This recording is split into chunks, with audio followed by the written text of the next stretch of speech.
as in, okay? Wow, grabe. What you need to know, guys, blessings ito mga kapiksi, diba sabi ko nga sa inyo, yung message sa inyo kanina is prosperity, pagpapala, kasaganaan, and this is the energy of blessing. So, kailangan mong malaman, guys, na maraming blessings yung nag-aantay sa inyo, Leo. So, mamamanifest nyo, guys, itong mga blessings na to kasi yan yung greatest strength mo. So, mag-focus ka lang talaga palagi, guys, sa mga blessings, mga pagpapala, kasaganaan. Always be grateful, diba? Good intentions, good karma, more blessings yung dadating sa buhay nyo, mga kapiksi. So,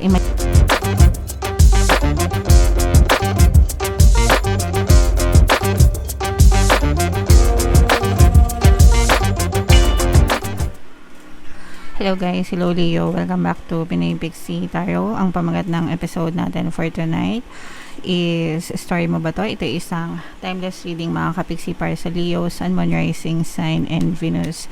Sa reading na to guys, titingnan natin where you are right now, mga potential and challenges nyo, what you need to focus on, your past, present, and future energy mga kapiksi, mga suggested approach, and yung potential future ng story nyo. So, shuffle natin to guys. Unahin natin tong deck na to. Ito yung mga angel messages para sa inyo, Leo. Wow, all is well mga kapiksi. Unang-unang message pa lang, napakaganda na guys, no?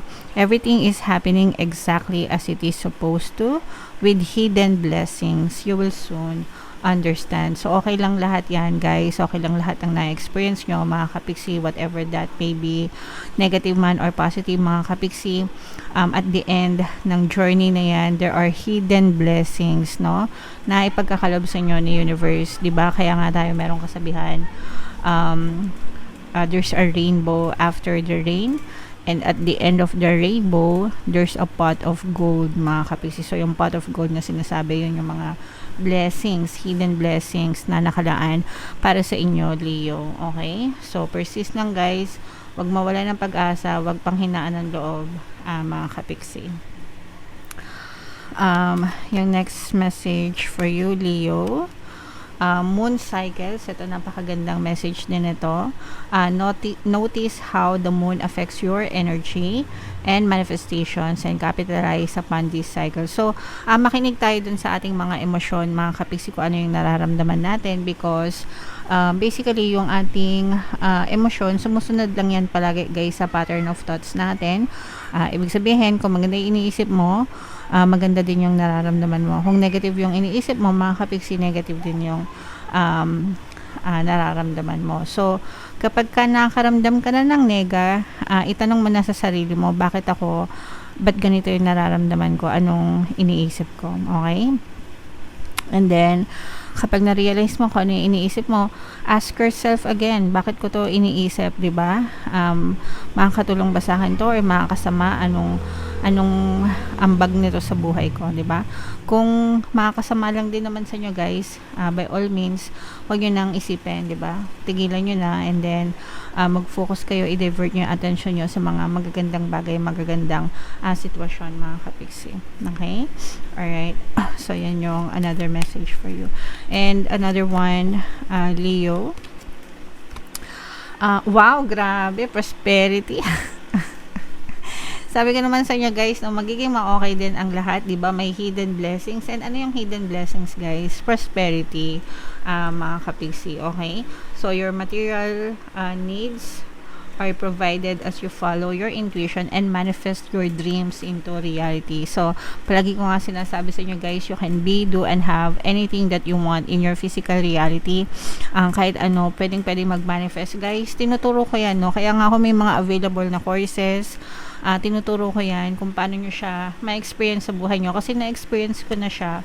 So, sinishare ko kung ano yung mga ginawa ko, kung ano yung mga dapat nyo rin gawin, kung paano nyo malaman yung mga blocks nyo, mga kapiksi. But definitely guys, you can be prosperous, you can be abundant, pwede kayong yumaman, sumagana, pwede nyo ma-achieve yung mga bagay-bagay sa buhay nyo, mga kapiksi. Okay? So ito guys, i-mind nyo na tong prosperity na to, pagpapala, kasaganaan, mga hidden blessings, mga kapiksi. I-mind nyo na yan sa comment section guys. So, tingnan natin yung ganap sa inyo, Leo. Shuffle natin to. Habang sinashuffle ko to, panoorin nyo muna yung video natin regarding sa ating paano mag-manifest ng abundance video course. Kapiksi, sawa ka na ba sa mga struggles at hirap sa buhay mo? Masipag ka ba at masikap sa buhay ngunit hindi ka pa rin umaasenso? Ilang beses ka na bang nag-attempt magnegosyo at mag-invest pero palagi ka pa rin nalulugi? Sa pagkakataon na ito ay maaaring may subconscious beliefs ka na nagiging balakid sa iyong pag-unlad at pagyaman.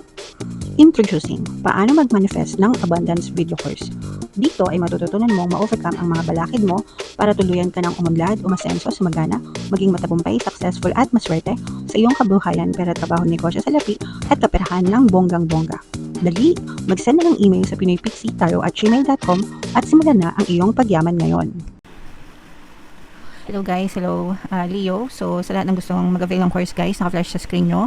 Una, meron tayong paano mag-manifest ng abundance video course. Meron din tayong paano mawala ang third party at magkaroon ng harmonious na relationship, and meron din tayong paano pabalikin si ex, revise, breakup. So sa mga interesado guys, mag-send lang kayo ng email sa pinoypixitaro@gmail.com.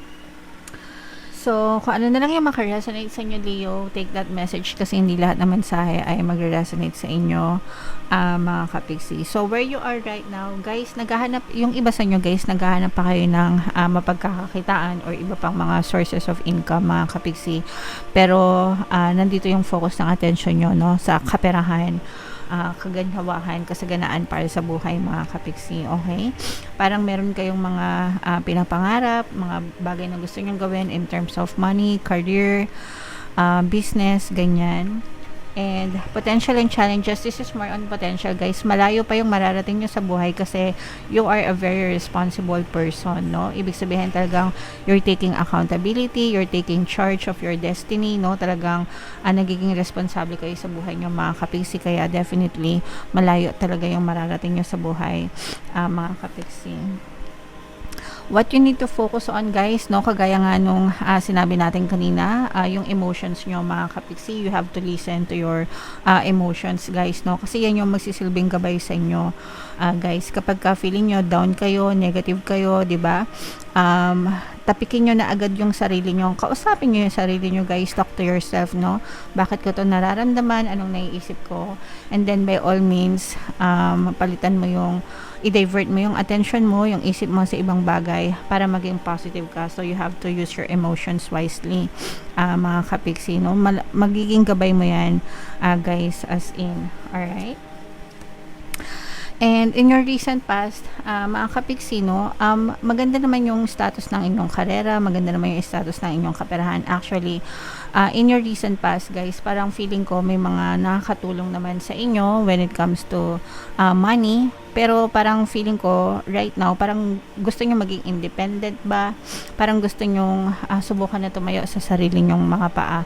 And okay lang yan guys, kasi dumadating talaga tayo dun sa point na parang gusto natin magsolo, magsarili, maging independent, and mas masarap yon, promise, as in. Okay? And wow, grabe. And yung greatest strength nyo guys, no, magaling kayo mag-manifest, as in, no? So, kung hindi pa kayo magaling mag-manifest, don't worry guys, your entire life is your whole manifestation. So, whether positive yan or negative, it's your manifestation. So, you just have to believe that guys, okay? And, magaling kayo mag-manifest guys. So, you have to focus your attention dun sa mga desires nyo para yung mga desires nyo rin yung mag-manifest. So, yan yung greatest strength nyo, mga kapiksi, okay? Galing. And in the near future again guys, no, yung future nyo guys, I'm sensing na you will be more relaxed emotionally, para magiging stable yung emotion mo, kalmado, ganyan. This is a water sign energy, Cancer, Pisces, Scorpio.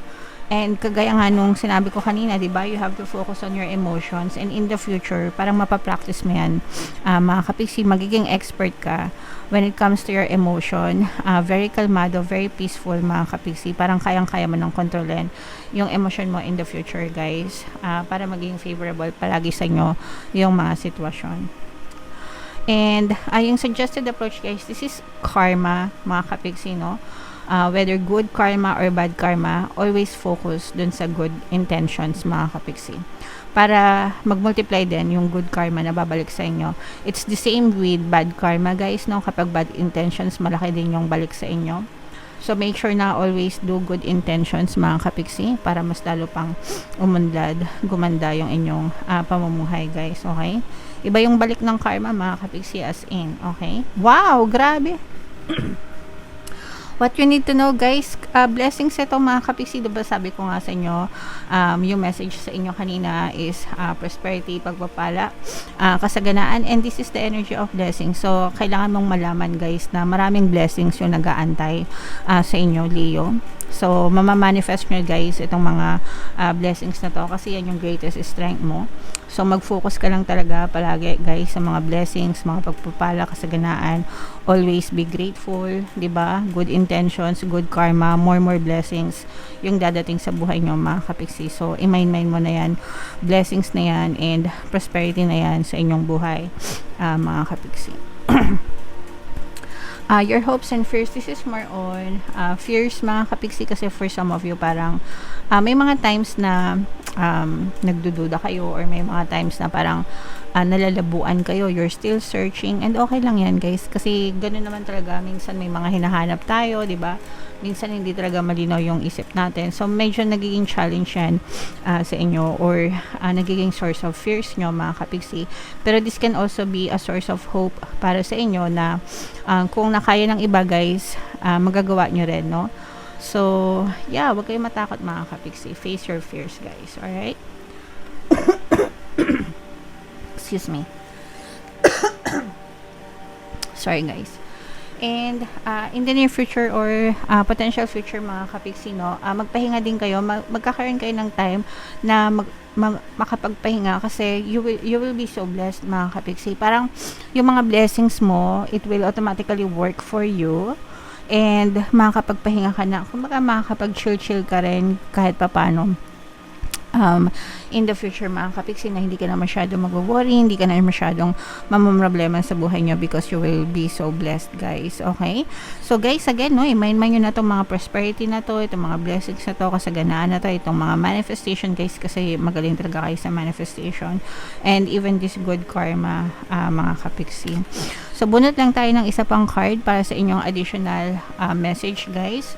When I lean toward love, I am led. So kapag ka pag-ibig, no, yung ating pinamumuno sa ating mga puso mga kapiksi, talagang gagabayan tayo ng mga gabay natin sa mabuting direksyon. Mawawala talaga yung mga balakad mga kapiksi. So always focus on love and light mga kapiksi. Always focus on positive things and good things talagang. Hindi kayo papabayaan ng nasa taas mga kapiksi. Alright? Okay, so yeah, comment down below. Leo, if story nyo ba to, and if naka-resonate kayo, i-mind nyo lahat ng mga blessings dito sa readings guys. And for more tarot readings, ito yung playlist nyo. Ito naman yung ating success stories ng paano mag-manifest ng abundance video course. Thank you for liking, sharing, and subscribing mga kapiksi. See you next time. I love you all. Have a nice day. Bye-bye.